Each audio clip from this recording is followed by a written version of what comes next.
What's up, everyone? Welcome to the 26th episode of the 5-Star Talk podcast with JB and Millie. Hi, guys. So, thank you so much for tuning in. Just to have a bit of housekeeping on the last episode, that was, of course, about the Sanrio cards and the chaos that they caused. We have a few updates on that. So, Millie, if you'd like to discuss what happened in terms of when pre-orders opened and stuff like that. Yeah, so I guess, firstly, the last episode did touch upon the US. We hadn't heard anything in the UK about when we'd be able to access them or how, really. And since then, we've received notification that you can pre-order these on the Nintendo website. They have been limited to one per household, and I believe they went out of stock for the pre-order within an hour, maybe 2 hours. Yeah, I think it wasn't long at all. Then again, saying that, they did come back online for pre-order 2 days later, but they were only available for 6 minutes. Not even that though, because the first initial lot that they released lasted a surprising, almost alarming amount of time. For example, it was probably live for maybe 6, 7, maybe even more hours, because that wasn't to any great positive effect, because people were speculating that the reason why that there were so many pre-orders available was that Nintendo specified on the website that if it can't meet demands, they're going to have to, and they do have the right to cancel a lot of these orders. So it was more or less first come, first served. When it got to 48 hours, we'd more or less know what group have got them and what group haven't got them. But the fact that they restocked it the next day implies that, providing you followed all the rules, like only one household and stuff, if you pre-ordered that first day, you've definitely got them. And unfortunately, the update that we cannot bring you today is if we have had our confirmation email or not. And well, we haven't had it. But we haven't had it negatively as well. So we've not had an email saying we're sorry, we can't fulfill your order. Equally, we haven't had an email that said good news, it's on the way. It's a shame, and I do appreciate that Nintendo did put the cap on one per household, because, we did touch upon in the last podcast the issue of scalpers and all that kind of thing. And I wish we could tell you that it had deterred them and everyone was going to get them, but it really hasn't. I've seen lots of things on Facebook trading groups where people are saying, oh, well, I can trade you Sanrio because I've pre-ordered 5. And people will reply saying, you can't possibly do that. How have you got 5? And they're like, oh, well, I've sent, one pack to this grandparent's house and then one pack to my parents' house. And I'm going to get some sent to my other grandparents. And they're literally just using every address they have access to kind of scalp for these cards, which is it made me angry, because I saw that within an hour of these going online. And some people are in crazy positions for that. So say someone like me, I couldn't find another address to send another pack to. It would take me 1 billion years to do that. Whereas a lot more people, you could, if you wanted to, which we didn't, have scalped 25 packets. Well, yeah, I've got, I can think of over 100 family members just straight off the top of my head, so I'm from a huge family. But here's the thing, and this is where it upset me a little bit. How do they police what a household is? So, back in the day in first year of uni, we both lived in massive student accommodations under one name, and it was just sent to it was allocated to different males, or even just a block of flats. I'd imagine it was by flat number. So, for example, in where we were last year, it would have been flat 1 and flat 2. I imagine that would be the differential. Yeah, see, it's the same postcode though. Are they actually checking packets saying, okay, this is a different flat, okay, that's a different number there? To that end, and this might seem a bit silly, could you not just say your address was 23 Whitner Avenue, could you not just put flat 1, flat 2, flat 3? Yeah. Because what's the postman gonna do? Say, oh, they're probably just gonna put them through the post box of number 23, thinking that it's been divided up in some way, right? And I'm sure that there's new builds around where we are now that were just old manor houses but divided into 20 or so flats now. Yeah. I'm sure that they're not fully updated, and that happens with stuff like that. For example, my sister moved out a few years ago into some new builds which aren't even, or at least they weren't up until recently, on the kind of register. She was having to send Amazon things to another location.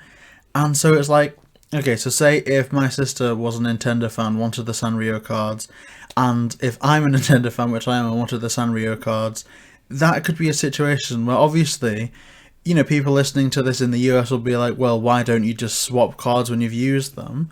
But again, with the COVID situation in the UK, simply meeting up to swap cards just isn't to a lot of people now, but obviously wasn't by law to anyone back then anyway. But I think this just goes to show that Nintendo aren't ever going to actually be able to police this properly. Because unless they print the amount that is needed, in terms of distribution, they can't police it. They physically need to print the full amount required, or it's always going to result in this problem. And I don't know why they have a problem with it, because it seems to be such a big issue from Pokemon cards to Amiibo cards. I don't understand why there isn't enough stock, because I've never, and again... It's not that people wouldn't pay for it. I'm almost wondering if something like this should just be made to order, though. Like, if they receive 100,000 orders, they make 100,000 packs. If they receive 1 million orders, they make 1 million packs. I don't know. It's a tricky one. I feel like they've got experts that can calculate roughly the amount of packs they're going to need to do, like market analysts. Well, logically, worst case scenario for them, maybe, because there's going to be people buying them regardless, buying multiple sets for collections, maybe even using the scalpers to their advantage. But would it harm them to maybe look at the amount of Amiibo or amount of Animal Crossing games sold, and then maybe making 70% of those sales as Amiibo card packs? I mean, what I'd certainly say is I don't think there's anywhere near the amount there needs to be. I would say for every 2 that they make, they should make an extra 1. So say make an extra 50%.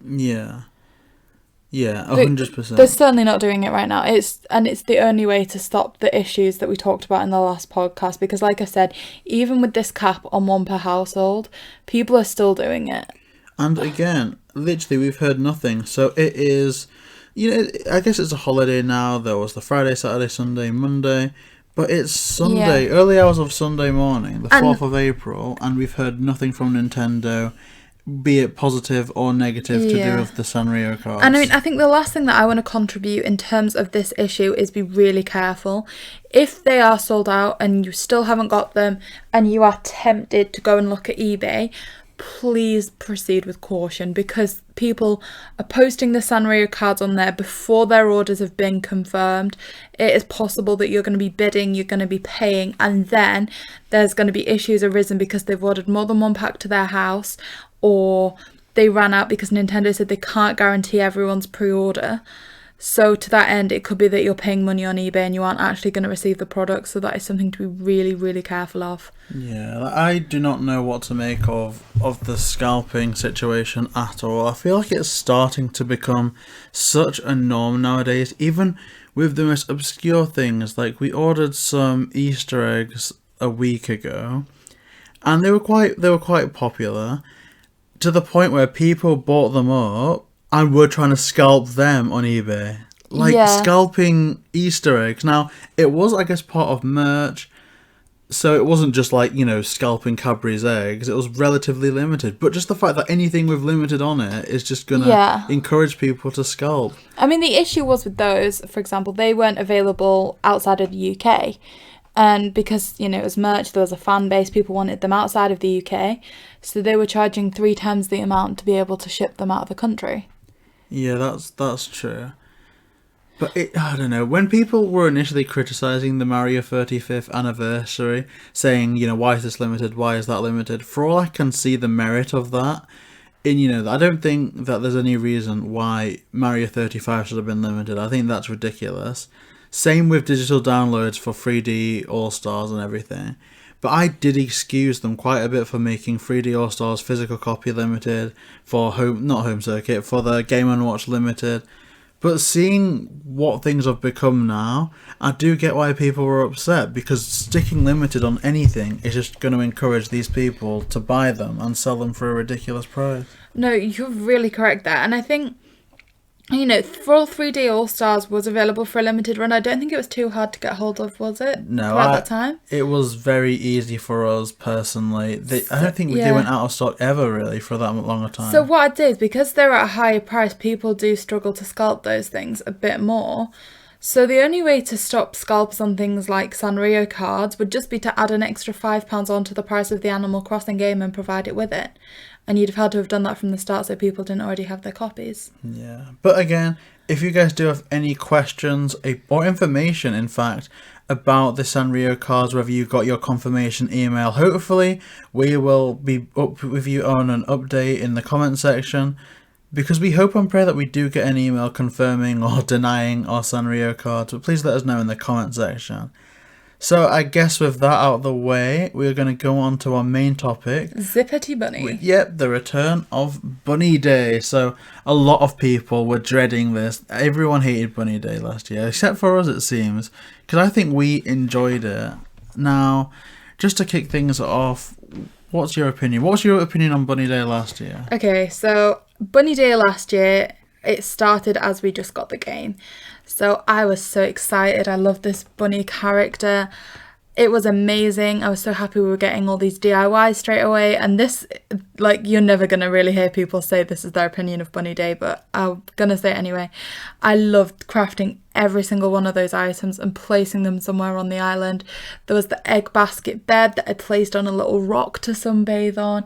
And of course, because it was like the game had just begun, we barely had any items, so everyone counted, and I absolutely loved this event. I was so excited for it. Yeah, I loved it so much as well. Now, I had Player 2 syndrome back then, so I didn't get all of the DIYs. I don't think I even participated in the full event, but it was just something that made the world of Animal Crossing seem that much more vibrant, that, well, everyone was celebrating Easter in the real world, obviously to a lesser extent last year, but just the fact that the game was acknowledging real time, it was literally like I was having a normal life just in the confines of this game. And the items were amazing. Like, when I was confined to 3 items, well, when you were like buying 2 of the items and I only had like a choice of 1 at Nooks, and when we were unlocking simple crafting benches and small houses, just being able to fish for a bit, to break some trees, and I could make the Bunny Day Arch. Like, to me, it was like I was finding so many amazing ways to unlock items that I wouldn't normally have that access to. So I really do love Bunny Day quite a bit. And even Zipper, because I think Zipper's okay.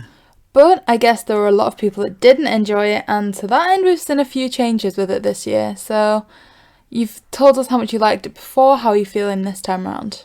I am a bit mixed, because I feel that for all the event is more or less the same. There's not too much radical changes, and I don't even dislike that the event's shortened a bit. I think maybe that was a good choice in the long run.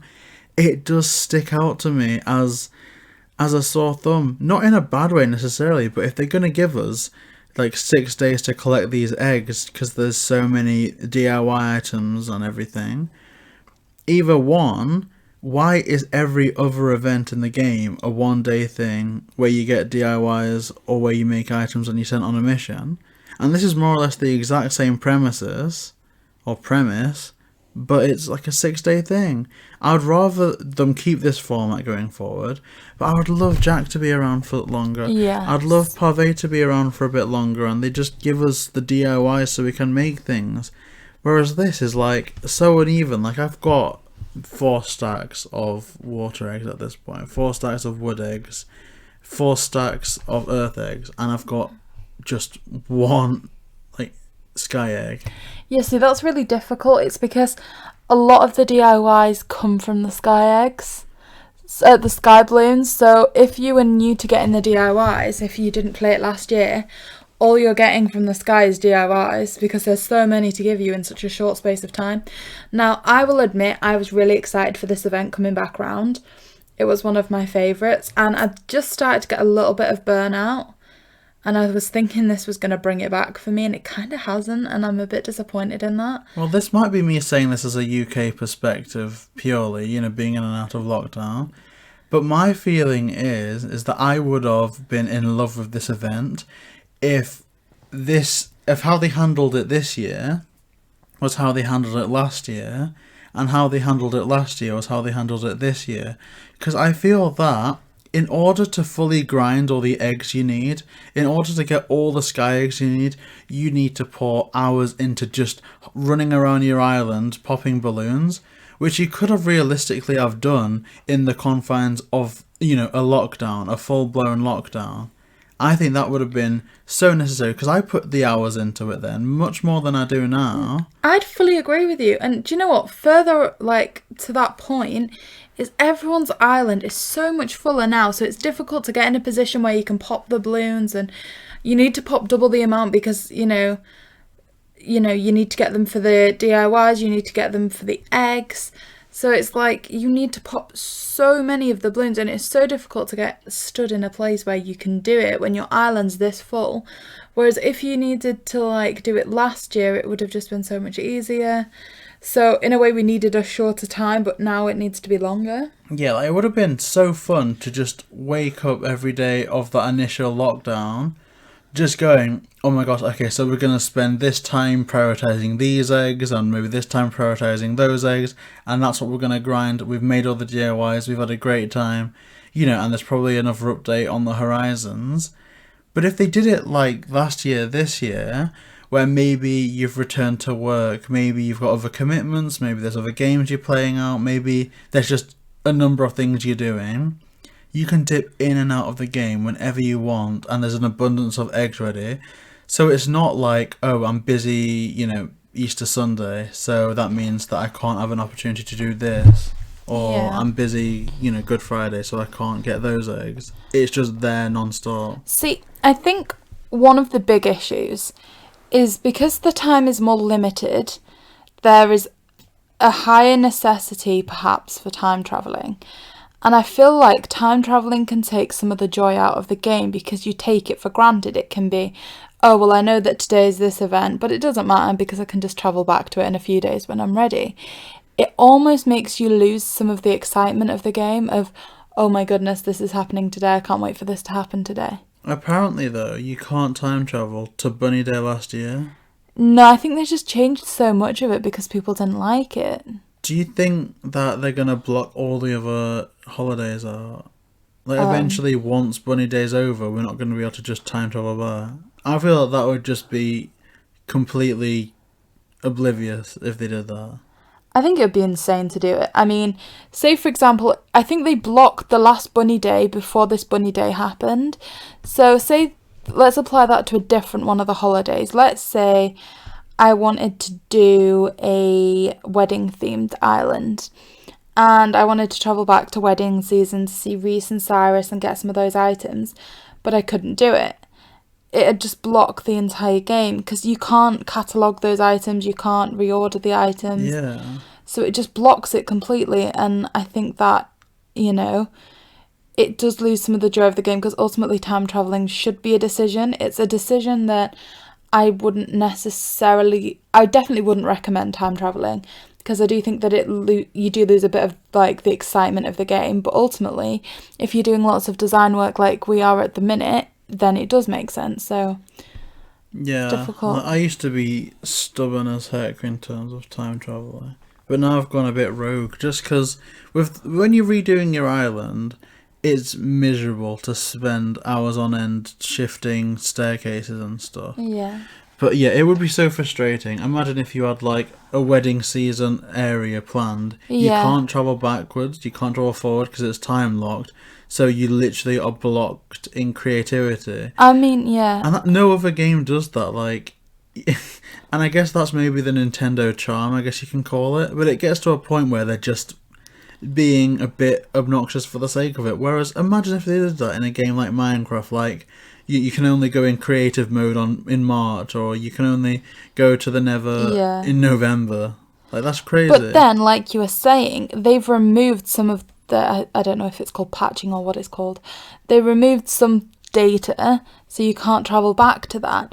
But to me, if they did that for every event, that must guarantee that those events are going to come back up in the future, because imagine if there was an event like Wedding Day, a year passed, there was a code over it, you couldn't go back to it, but then they decided not to do it the following year.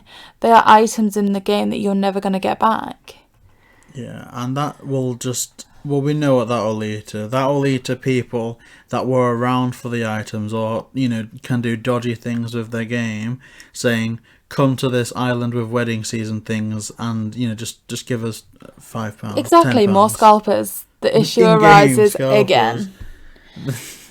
So, in terms of Bunny Day itself, there were a few new things. There were the items in Nooks. Do you think they were enough to get you engaged, or did you want a bit more when it came to something to differentiate it from last year?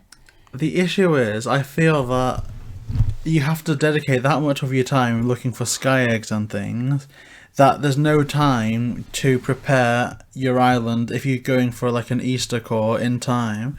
But I must say, I am so looking forward to using the new items after Easter, as weird as that is to say. Like, the bunny topiary is one of my favourite items of all time. Oh my gosh, what else did they introduce? There's the little chocolates. I love the tree. The tree is one of my favourites as well. I think they've introduced some amazing things. I really like the new items. Like you said, I don't think I'm going to use them till Bunny Day is over, which again is quite sad. Like, I don't know. I feel like with Halloween, we got such a build-up. Like, throughout the month, you got DIYs from your villagers, and for all Jack wasn't there until the end, at least we got to decorate in time for it. Whereas with this, I think it's going to be very much similar to Christmas, where you can't do the main decorating till after. But that's another thing. The issue that this remedies is the big hitter item isn't time locked until the last day. I mean, I've heard that there's a basket that you can get, but like, to me it's good, but it's not the heavy hitter. Like, the arch is amazing. That's been available for ages. The topiary is amazing. That's available from Nooks and even to reorder. Like, you could, if you wanted to, you could decorate for Easter. And there's nothing that's like, oh, that's a bit too late, like with the spooky carriages or Jingle Sleigh. Some people are going to laugh at me now because this does sound a bit sad. But the one thing that I hated the most about Bunny Day this year is that Zipper didn't remember me. Oh my gosh. Like, we'd met them before, we'd met them last Easter, we'd helped them out, we'd done their little challenges. And then when they turned up at the island this Easter, they were like, hi, I'm Zippersy Bunny. And it's like, what? I know this, I met you. And it's like, are we literally going through these tasks with all these characters for this long and we're making no progress with them? Like, do you know what? One thing I loved about the Able sisters, and it might be controversial, I don't know if this was a popular thing or not, but that you could go and speak to one of them every day, and she was a bit shy, but she developed a little bit, and she told you a story about home and about her sister, and in the end she starts making these little patterns for you. And I feel like this is going to sound so bad, so sad, I feel like I made real progress with that character, and I really like them because of it. But then you get these NPCs that are just yearly events, and they don't remember you, and it's like, I literally spent 3 hours of my day running around the island catching fish for Franklin and trying to find all my villagers for Jingle, and it's like, I don't know, like I said, it maybe sounds a little bit sad to word it like this, but the one thing I dislike the most is that Zipper didn't remember me. Yeah, I agree, but I'm also in two minds, because I was just thinking it wouldn't be difficult for Nintendo to realise who interacted with Zipper before and to just go, oh hey, it's you, and then you can go on to the usual, I'm Zippity Zip on the hippity hip getting the eggy wags. Like, you can do all that kooky crazy stuff, but just add in, oh, it's my good friend, hey, do you remember your pal Zippity Bunny? Like, you can do that. And honestly, I was going to completely agree with you and say, for some things I can forgive it, like, Jack, he doesn't really need to remember me. They can just appear, be a bit spooky and scare me a bit. But Franklin, it was so painful, like diving for the crabs all that time. And if he does remember you, imagine how cool it would be if next year they're like, oh, because you were so helpful this time, there's a bit more responsibility. Come to this island. I can trust you now. Here's a restaurant we're opening up. But then, of course, that begs the question of, if first-time players that maybe got the game this Christmas wouldn't get that island, they'd have to do what we did last year, and I don't think that would be funny either. No. I don't know, I'd quite like that, because I do want to see some kind of development with the characters. I don't know. I just think that it lacked in some experience because of that as well. So if you hadn't played the game before, you'd be met with a DIY from Zipper for the egg basket, I think. But because you'd already played it, you didn't get the DIY. They were just like, "Hi, I'm Zipper." And in itself, it was almost missing that boost at the start, because normally you'd get that DIY, you'd be like, "Oh, this is great, I need to collect these eggs and then I can craft it." Whereas you literally didn't get a start like that. They were just like, "I'll be round the island, here's 10 eggs that you'd be able to find anyway." But it's ridiculous, because they can have Zipper be on the island to serve no purpose, and I actually do like that. It signifies the start of something, that there's something building up, that we've got a new NPC. But then why was Jack not just roaming around on the 1st of October? Why was Pave not roaming around, advertising the festival? I don't know, there's a lot that I like about it, but for all it is an imperfect event that's making me want everything else to change, it's also showing me what other events could be, and it's just sad, because I want more from these events, to be honest, more than just one day collectathons. I feel like it's so they can make Isabel work. They were dying to add Isabel in, and I still stand by that she has zero purpose in the game. And it's almost like, oh, we can't have these NPCs here every day, because then what's Isabel gonna say? We need to make her like direct an event, like, "Oh, Halloween's coming, speak to your villagers, here's a DIY." And then I just really don't like Isabel, quite frankly. I mean, it's a cool character, and there's a lot that I could see replacing Isabel. Like, I think it'd be amazing if the TV in your house, on random occasions, could come up with like breaking news. You go over, press A, and there's like some very funny, typical newsreel talking about what you need to know. I miss when Tom Nook had to work for his bells. Yeah. When he had to get out of that tent every morning, stand in the middle of resident services with his little microphone and be like, "This is what's happening today." Yeah. It does seem that we're playing post-game now. Like, we've completed the main story, and we've all just been playing post-game for the longest time. We're still having fun with it, but there's a lot that it can improve upon. But I guess this is going out on Sunday, so I don't think... Is it Bunny Day today, then? Yes, quite possibly. So we'll see how that goes, and I guess that'll be part of our catch-up segment at the start of the next episode. But all in all, where would you rank Bunny Day on the scale of events? Oh, I don't know. If we're doing like an A to D tier, an S to D tier, sorry, I'd have always said that Bunny Day was an S in comparison to everything else. But I feel let down, to say the very least, this year, just because I feel like it's not built on anything that was there. And if you put your all into it last year and you already got the DIYs, you really don't have much to do. It's just a case of resources that you can only get at one time of the year to craft DIYs that you have all year round, and you get annoyed that you can't craft them, but you also give up the storage space in the end because you want to get rid of the eggs. Sorry, that went off on a bit of a tangent. I'd say B tier. It has dropped 2 categories, I think. Yeah. I'd say it's average. I don't know if it's just because I'm in a bit of a burnout with Animal Crossing at the minute, that I'm being quite hard on everything. But I just wanted so much more. I mean, I would tend to agree. But I don't really have burnout, to be honest. I put so many hours into sending mail, looking for eggs, but it is just so frustrating when the sky eggs are impossible, because you either get normal items and there's a little chance of having the Bunny Day balloon. When you do get the Bunny Day balloon, it's either one egg, not even a stack, or any potential to get a stack, or it's a DIY. And I just think if it wasn't for the sky eggs, maybe my opinion would change, but the sky eggs are the one thing that's just irritating me. But here's another interesting question, and I'd like to hear other people's opinion on this in the comment section. But if you could fuse 2 Animal Crossing events together to make the perfect Animal Crossing event, what would they be and why? Now, I have an answer for this, so if you need some time to think, I can... I don't. I'm there. Oh, no. I'd fuse Halloween and Bunny Day, okay?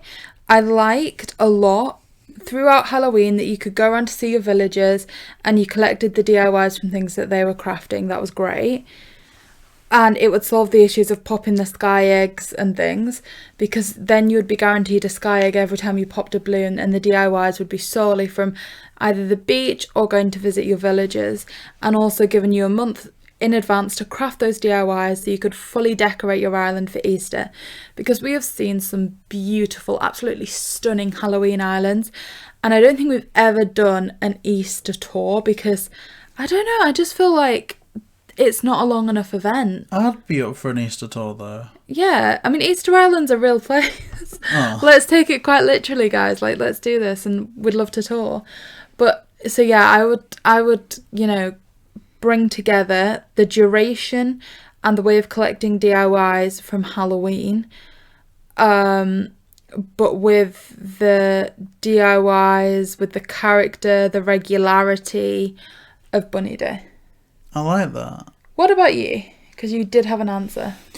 I would fuse Bunny Day with Festival. So, all like the Festival items are some of my favourite. So, the amount of Bunny Day DIYs and items there are now, make all of them Festival equivalents, and give us all those different types of feathers floating for the duration of this second Bunny Day. I guess that's fair. Goodness. I can't agree with you more. There was nowhere near enough access to the festival items.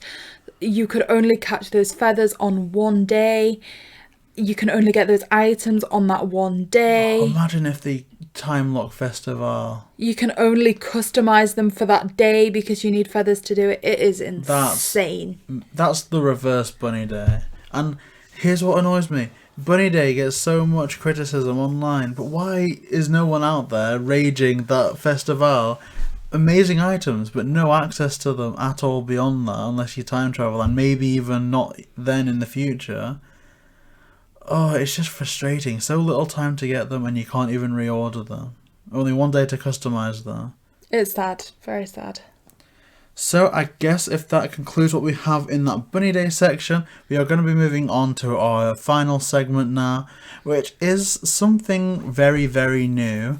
So this is such short notice, but about 20 minutes before we sat down to record, I put out an Instagram saying if anyone has any questions for us, please ask them, because we're going to ask them on the podcast and we're answering them.